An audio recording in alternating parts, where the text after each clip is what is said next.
Kristin Gardner has led the nonprofit Gallatin River Task Force as executive director for the last 13 years. Full disclosure, my wife, Emily, works at GRTF too. Kristin has a background in water resource engineering and environmental policy from Tufts University. Kristin Gardner, welcome to the Big Sky Town Hall. Thank you for having us, Joe. You're very welcome. So, Kristin, tell me how you and your team have adjusted during the COVID-19 pandemic. What's changed?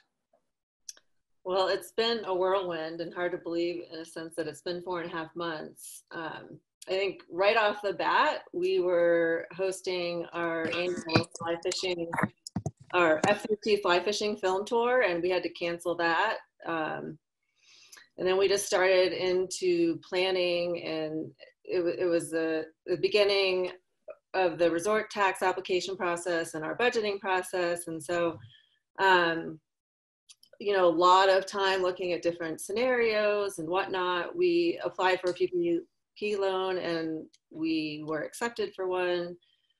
We also gave back money to resort tax actually for the Big Sky Relief Fund. So we ended up canceling some of our programming due to that. And, just constantly looking at what we're working on, what our priorities are, how we can help our community. I mean, it's just been a whirlwind. Yeah, absolutely. Well, you just held, you mentioned some programming. You just held Gallatin River Task Force's kids fishing camp. Mm-hmm. Yeah. How did that go? It was a lot of fun. The kids had a blast. We caught a lot of fish. Thank you, Joe, for volunteering for. I did volunteer. That was my duty. And you actually caught the biggest fish, I think, of the whole lot. So kudos to you and your skills. We did run the camp. It was modified. We did abide by the guidelines that a number of nonprofits developed to address COVID, where we're promoting social distancing and wearing masks when we couldn't do that. But overall, I think it went really well, and it was really fun to connect kids to the river and fishing. Sure. You're talking about, mentioning social distancing, masking up, with rising COVID-19 cases in Montana. Governor Bullock imposed a mask mandate last week. Does GRTF have policies sort of in the office for masks and social distancing, and how does that affect your day-to-day? Yeah, great question. And that's something that we had to adjust to right off the bat, working in the virtual world. And then once we returned to the office, we were limiting the office to 3 people at a time. And we weren't wearing masks, but just making sure that we were socially distanced and cleaning common areas. Now that there is that mask mandate, we are wearing masks to and from the office, which is on the 2nd floor of the building with Lone Peak Physical Therapy. And then in the office, we haven't been wearing masks unless we're close to each other. Mm-hmm. Yeah. Yeah, I know a lot of businesses and organizations are changing those policies, but it does seem it's a complicated one. Let me switch gears a little bit. A lawsuit was recently filed against Big Sky Water and Sewer District, claiming elevated nutrient levels near the plant's wastewater, in the plant's wastewater holding ponds or near them. GRTF studies this data and has a contract with DEQ. What can you share with us about nutrient levels in the watershed? Yeah, so we've been monitoring the watershed for 20 years now. This is our 20th anniversary. We have a lot of data that we've collected. We have a lot of data from partners like the Montana Bureau of Mines and Geology, Gallatin Local Water Quality District, the Water and Sewer District, and we do have elevated nitrogen levels or nutrients in the West Fork watershed, both in the groundwater and in the streams. And, it's a threat to our watershed in that it can exacerbate algae growth, which affects fish and aquatic insect populations. So it's no surprise that there's elevated nutrients. The cause of those is there's multiple causes. The lawsuit is indicating that the wastewater ponds are leaking. which in fact is likely not the case. So essentially those groundwater storage ponds at the Water and Sewer District, they have a drain system underneath them so that groundwater doesn't pressurize those liners and cause them to rupture. So essentially the groundwater is rerouted under those ponds and comes out on the other end to the surface. And so, so that is some of the data that the Cottonwood Law has shown and used in this lawsuit. And so it's groundwater, but we're seeing elevated nutrients in the groundwater up gradient of the ponds as well. And so it just points to other sources as well. Well, tell me just a little more about, the algae blooms and what causes that, how you guys are working on some things there. Sure. Well, there's multiple drivers for algae growth. So there's nutrient levels is just a piece of that. And not only the nutrient levels, but the relative ratio of different nutrients, primarily nitrogen and phosphorus.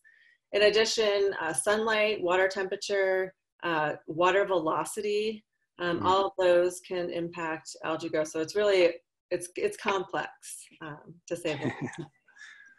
And so we are working on a 3-year study with the DEQ right now, trying to identify those drivers in the Upper Gallatin. This is our 2nd year. Actually, next week we'll be out monitoring algae all week, and we're looking for volunteers. So if anyone is interested in going out on the river to help us, we would love to have you.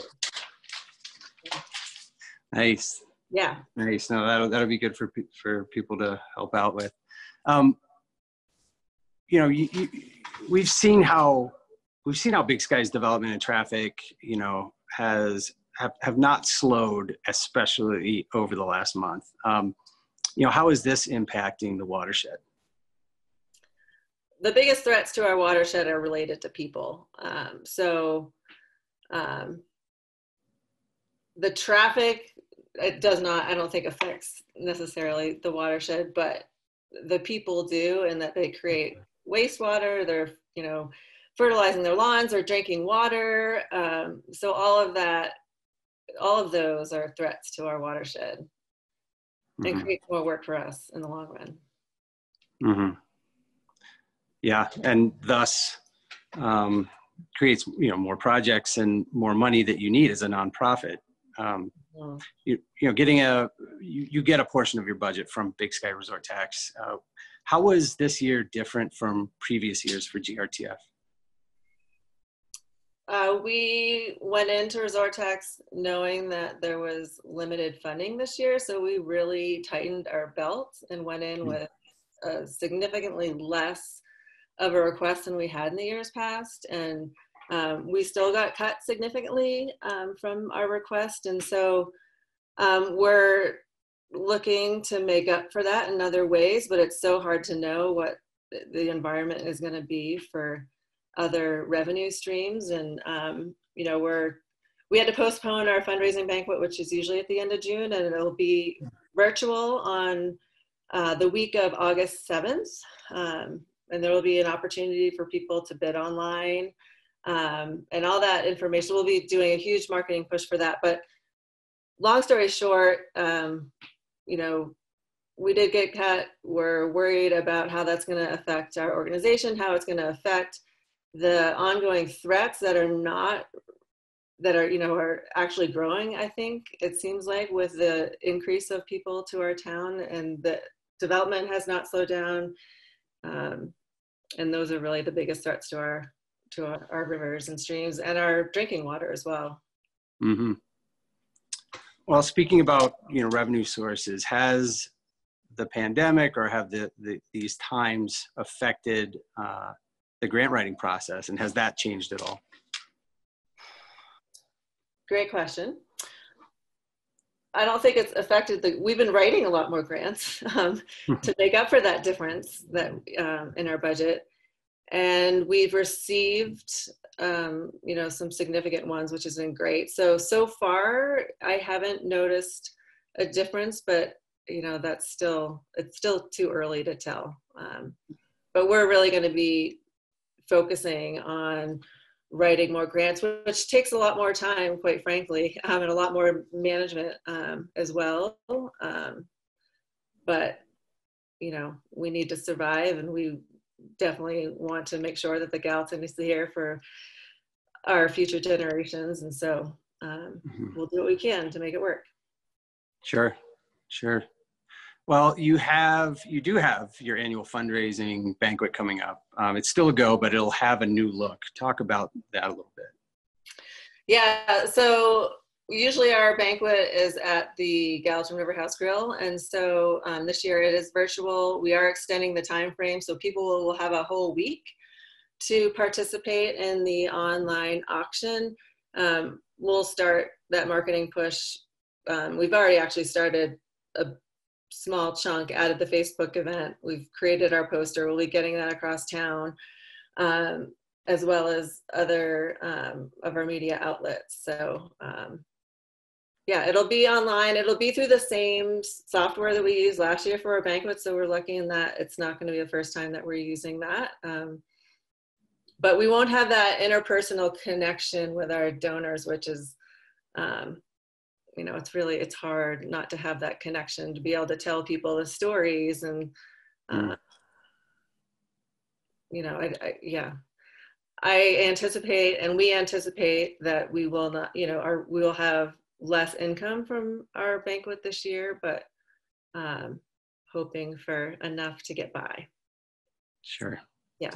Well, just another way, you know, you guys are affected. I mean, same with all the other organizations that are doing fundraising efforts. It's a time for being nimble, I guess, is the best way to put it. You know, remind folks when the banquet is and how people can get involved if they'd like to. So it's the week of August 7th, and we'll be closing the auction on August 14th. So you have a whole week to look at the items and bid. You can set your maximum right off the bat. So that's helpful if you don't want to be checking in on a daily basis. We have a website, hookedonthegallatin.org, that has more information, and you know, look on social media, and around town we'll have posters with more information. But gotcha. Well, the best of luck to you guys, you know, with that.